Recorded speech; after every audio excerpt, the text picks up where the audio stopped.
Hey, it's Patti Scharf, CPA and co-founder of Catching Clouds, the leader in e-commerce accounting. Today, I want to just tell you about a conversation I was having with a couple of other accountants. They both specialize in e-commerce, and one of them was saying, hey, I've got this opportunity to work with a client, but they want to use QuickBooks Online. So, what would you guys say or do in this situation? And one of the other people in our group was like, well, you could consider working with QuickBooks on. I know you're 100% Xero only, but you could consider working with QuickBooks Online and, maybe opening up additional markets and more services. And I was just like, oh, oh, no. And it's not because I don't like QuickBooks Online. I've got a couple of thoughts on this. And one is that the clients that we're serving, they aren't accountants. That's why they're coming to us. And they are trusting us to know the right tools to use for them. So I would hope that they would place enough trust in us to pick that tool. If they're really adamant and maybe they are super tech savvy, maybe they're a CPA and just want somebody else to do the day-to-day bookkeeping, great, fine. And they love QuickBooks Online, great. I would just be like, let me introduce you to somebody else who uses QuickBooks Online, but I wouldn't change my own practice and work with other tools.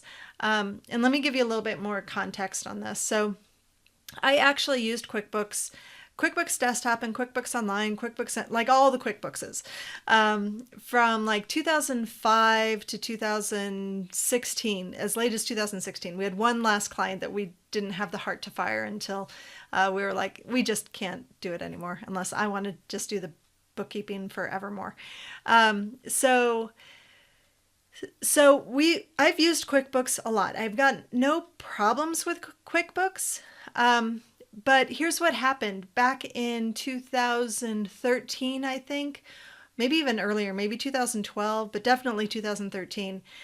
I was like, okay, I need somebody else in here to help with the bookkeeping. I'm not going to do it all myself. I'm building a business and not a job. So I need to standardize my processes and things like that. So I was like, okay, well, with this situation with QuickBooks Online and integrated with Bill.com, for example, you do it this way. And with Xero and Bill.com, it goes the other way. And it was just, I found that I was having to duplicate all of the processes. It was super confusing for my team. When people weren't as tech savvy as me, it was really hard to train them because they'd get mixed up about, not understanding the workflow and things like that. So I made the conscious decision, and it was a strategic decision in 2013 to only pick one tool and run with it. And that ended up being Xero, partially because I just loved it. The more I used Xero, the more I liked it. The more I used QuickBooks Online, the more I hated it. But that's a personal preference thing. But the other reason was around that time we started specializing in e-commerce businesses. And at that time, it blew away the competition as far as being able to integrate with other systems and things like that. So it was really a no-brainer for me to become Xero only.